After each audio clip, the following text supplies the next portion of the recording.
மண்ணுக்குள்ளே நாம் போடுற விதை கூட தான் மடிந்து விட்டதாக தான் முதல்ல நினைக்கும். அதுக்கப்புறமா தன்னம்பிக்கை தனக்குள்ளே துளிர் விடும்போது தான் அதில் இருந்த சின்ன இலை தளிர்விடும். நம்ம மனிதராகிய நாமும் இதே மாதிரி தாங்க. சோதனை, வேதனை, பல கஷ்டங்கள் எல்லாம் நம்ம வாழ்க்கையில் வரும்.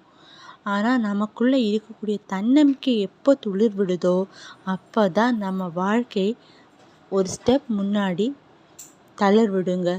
இதை நம்ம சொல்கிறது ரொம்ப ஈஸி, தன்னம்பிக்கை கொள்ளணும்னு. தன்னம்பிக்கை சும்மா நமக்கு வந்துடாதுங்க. ஏதாவது ஒரு முயற்சி பண்ணி ஏதாவது ஒரு திறமையை வளர்க்கணும், இல்லைன்னா ஏதாவது ஒரு தொழில் நம்ம கற்றுக்கணும். அதன் வழியாக தான் நமக்கு தன்னம்பிக்கைங்கிறது கண்டிப்பாக நமக்கு கைகூடும். அதனால நம்ம ஒவ்வொருத்தரும் முயற்சிங்கிற ஒரு கருவியை கையில் வச்சு திறமையை வளர்த்துட்டோன்னா கண்டிப்பாக நம்ம வாழ்க்கையில் முன்னேறலாங்க.